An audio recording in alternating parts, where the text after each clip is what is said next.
in what point in your life do you say, hey, I want to be a comedian? You know, I mean, what is it that... I mean, it's not part of career day in high school. Yeah, that's right. They didn't There's talk not a about booth. that one. There's not a comedy booth in high school. Yeah. I got in, I was working for a jewelry company. I was probably 20 years old maybe. And someone told me about a comedy club. And I said, what is that? And I had seen some comedians. My brother was a musician. And he had some comedians open for him. And I thought, wow, that would be the coolest thing if I could do that. Anyway, when I heard about the comedy club, I started showing up every night there. I hung out for like 3 months before I worked the Courage up. And it was Thanksgiving night, 1978, so sometime in November. I went on stage, and they did open mics on Thursdays and Sundays.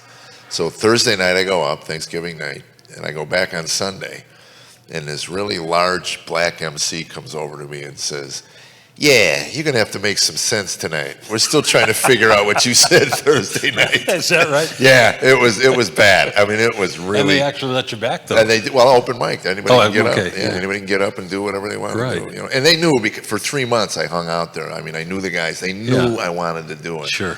Just never had the courage. Did you just work on material and just... Well, I stole a line from a comedian. And it got a laugh, so I knew it was the material. Yeah. I knew I could get a laugh, I just needed better material. Right. So the first joke, the first really routine I ever did that kind of set the stage for the kind of comedy I do. Yeah. I came in, I was late. I had a Volkswagen Bug that was always breaking down. I had to park it on a hill, and I'd run it down the hill, pop the clutch, and I'd get going, because I didn't have the money to replace the starter on it. So anyway, I was late for a show, and I come running through the door, and they said, well, you're up. So I ran on the stage, and I just started screaming about the Volkswagen Bug, and people were laughing.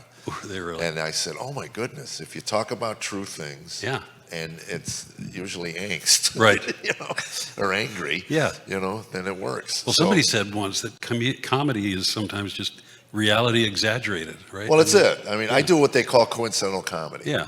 It's something happens in my life, and I'll talk about it, and then you embellish it or whatever, and eventually you find your voice, your rhythm, your timing, and it works for me. Right. But the hard part about that is you have to have things happen to you. Yeah. I don't do well sitting in my room making up. Yeah, you got to go out and live the experience. Well, you have to. I had a guy tell me that I was drinking really heavy, and I was hanging out at they put us up in these comedy condos.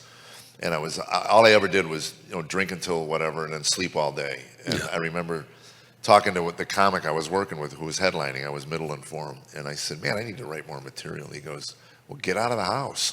You know? I go, what are you talking about? He says, well, I noticed you talk about things that happen in your life. But he says, 3 days I haven't seen you leave the house. So what's going to happen? So go to the mall. Maybe something will happen. You can talk about it. Yeah, right. So, and he was right. Yeah. Well, yeah, you got. So I started robbing liquor stores. That'll give me a lot of material. Yeah. You know?